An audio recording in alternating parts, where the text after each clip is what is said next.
Hello students and welcome to my YouTube channel. और आज हम स्टार्ट करेंगे क्लास 8 का mathematics algebraic expression and identities. तो question number 1, identify the terms their coefficient for each of the following expression. तो यहाँ पे इस क्वेश्चन पे ये बोला जा रहा है कि जो एक्सप्रेशन है, इस एक्सप्रेशन का हमें टर्म्स और कोएफिशिएंट बताना है। तो सबसे पहले एक्सप्रेशन समझना है कि एक्सप्रेशन क्या होता है। एक्सप्रेशन के मतलब होता है कि एक कांस्टेंट और एक वेरिएबल, मतलब कुछ कांस्टेंट और कुछ वेरिएबल मिलकर के एक एक्सप्रेशंस बनाता है। जैसे कि फॉर एग्जांपल यहाँ पे आप देख पा रहे हैं कि 5xyz², तो ये एक टर्म हो गया है। और इस टर्म के अंदर पे क्या है कि आपको कुछ कांस्टेंट के मतलब कोई नंबर और x y z जो यहाँ पे आपको दिखाई दे रहे हैं, ये वेरिएबल्स, इनको हम बोलता है कांस्टेंट, इनको हम बोलता है कांस्टेंट। और यहाँ पे जो जेड वाई ये सब अब दिख रही, इनको हम बोलता है वेरिएबल्स। तो हम बोल सकते हैं कि कांस्टेंट और वेरिएबल्स मिलकर के एक एक्सप्रेशन बनाता है, तो इन्हीं को हम बोलेंगे एक्सप्रेशन। अब ये टर्म्स क्या होता है? टर्म्स के मतलब ये एक्सप्रेशन जो है, ये पूरा का पूरा एक्सप्रेशन दो टर्म्स में बनाया गया है, मतलब दो टर्म्स मिलकर के एक एक्सप्रेशन क्रिएट होता है। ठीक है, तो यहाँ पे हम बोल सकते हैं टर्म्स के मतलब क्या होता है कि 5xyz² एक टर्म हो गया और 3zy एक दूसरी टर्म हो गया। तो यहाँ पे टोटल कितना टर्म हो गया? दो टर्म हो गया।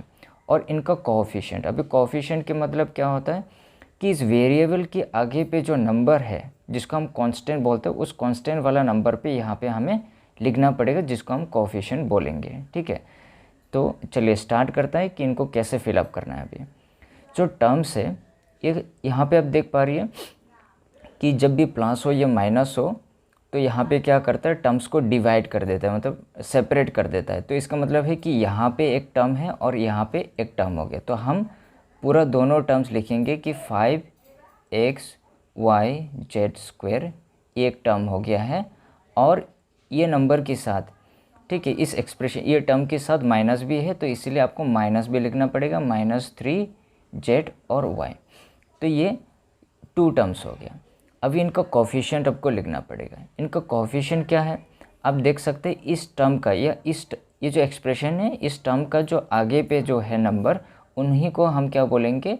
कोएफिशिएंट बोलेंगे। तो इस एक्सप्रेशन का, इस टर्म का कोएफिशिएंट ये है, और ये टर्म का जो कोएफिशिएंट है वो -3 है। यहाँ पे आपको ध्यान देना है कि यहाँ पे आप वेरिएबल्स नहीं लिख सकते, यहाँ पे आपको कोएफिशिएंट पूछा जा रहा है, मतलब वेरिएबल्स के आगे पे जो नंबर होता है उनको हम कोएफिशिएंट बोलेंगे। और टर्म्स की मतलब होता है कि कितना टर्म्स है, जितना टर्म्स है, अगर दो टर्म्स है तो दो टर्म्स लिखना पड़ेगा, चार टर्म्स है तो चार टर्म्स सबको लिखना पड़ेगा। ठीक है, तो अभी हम करेंगे क्वेश्चन नंबर 2।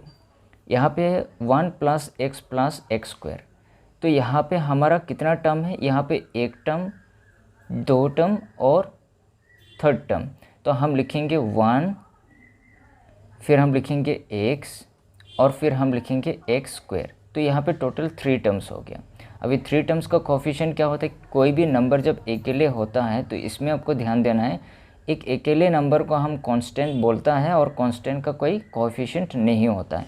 तो इसलिए 1 का हम कोई भी कोएफिशिएंट नहीं लिखेंगे, सीधा हम x का लिखेंगे। और x के साथ अगर कुछ भी नहीं है, यहाँ पे कोई भी नंबर नहीं है, इसका मतलब है कि x का कोएफिशिएंट 1 है, और x² के साथ भी यहाँ पे कोई नंबर नहीं है, इसका मतलब है कि इसका भी कोएफिशिएंट 1 होगा। तो इस तरीके से आपको करना है। अभी नंबर 3, यहाँ पे टोटल कितना टर्म्स है? एक टर्म, और माइनस यहाँ पे लगाया तो मतलब यहाँ से दूसरी टर्म, और यहाँ पे प्लस लगा मतलब यहाँ पे तीसरी टर्म। तो यहाँ पे 3 टर्म्स है, तो सारे जो टर्म्स है आप लिखेंगे 4x² y² एक टर्म हो गया, -4x² y² z², और एक यहाँ पे हो गया z²। ठीक है, अभी इनका कोएफिशिएंट्स हम लिखेंगे। इस टर्म का जो कोएफिशिएंट है वो 4 है, इस टर्म का जो कोएफिशिएंट है यहाँ पे माइनस है, इसलिए आपको लिखना पड़ेगा -4, और इस z के साथ कोई भी नंबर नहीं है, इसलिए आप 1 लिख सकता है। ठीक है, तो आपको ध्यान देना है कि कि आपको सिर्फ नंबर लिखना है, वेरिएबल्स के आगे भी जो नंबर होगा उस नंबर को आपको लिखना है, लेकिन इस चीज़ में भी आपको ध्यान देना है कि वो प्लस में है कि माइनस में है। अगर वो माइनस में है तो आपको माइनस लगाना पड़ेगा और प्लस में है तो आपको प्लस लगाना पड़ेगा। अभी क्वेश्चन नंबर 4, यहाँ पे टोटल कितना टर्म्स है? 3 एक टर्म हो गया, पी क्यू दूसरा टर्म हो गया, क्यू आर एक टर्म हो गया और आर पी एक टर्म हो गया। तो हम बोल सकते हैं यहाँ पे 3 एक टर्म हो गया, माइनस पी क्यू एक टर्म हो गया है, क्यू आर एक टर्म हो गया है और माइनस आर पी एक टर्म हो गया है। ठीक है, तो इनका जो कोएफिशिएंट है, जैसे कि मैंने अभी अभी बताया है 2 नंबर के अंदर पे कि 1 का जैसे कि कांस्टेंट का कोई भी जिस तरीके से कोएफिशिएंट नहीं होता है, ठीक उसी प्रकार 3 का भी यहाँ पे कोई कोएफिशिएंट नहीं होगा। तो पी क्यू का कोएफिशिएंट क्या होगा? 1 तो होगा, लेकिन पी क्यू के साथ यहाँ पे माइनस लगा हुआ है इसलिए माइनस होगा। और उसके बाद क्यू आर के साथ भी कुछ भी नहीं है तो इसका मतलब 1 होगा, और आर पी के साथ भी कोई नंबर नहीं है मतलब 1 तो होगा लेकिन माइनस का 1 होगा। तो इस तरीके से आपको कोएफिशिएंट लिखना है। अभी नंबर 5, तो यहाँ पे x/2 plus y/2 minus xy, तो यहाँ पे टोटल कितना टर्म हो गया? 1 2 और 3, यहाँ पे टोटल 3 टर्म्स हो गया। तो इनको हम लिखेंगे बारी बारी से। x/2 एक टर्म हो गया है, y/2 एक टर्म हो गया है और माइनस xy एक टर्म हो गया है। तो इनका कोएफिशिएंट क्या होगा? इनका कोएफिशिएंट होगा, अगर x/2 है, x के साथ कुछ भी नंबर नहीं है तो इसका मतलब 1 है और 2 to 2 ऐसे आएगा। 1 के साथ कुछ भी नहीं है तो 1 है, सॉरी y के साथ कुछ भी नहीं है तो 1 होगा और नीचे में 2।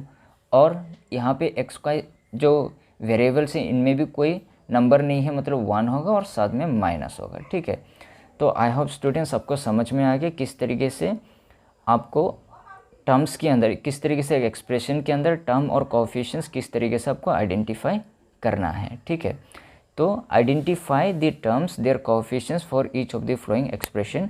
इस वीडियो में मैंने आपको सिखाया कि एक्सप्रेशन क्या है, टर्म्स क्या है और कोएफिशिएंट क्या है। आई होप स्टूडेंट्स आपको समझ में आ गया। तब तक मिलते हैं अगली वीडियो में।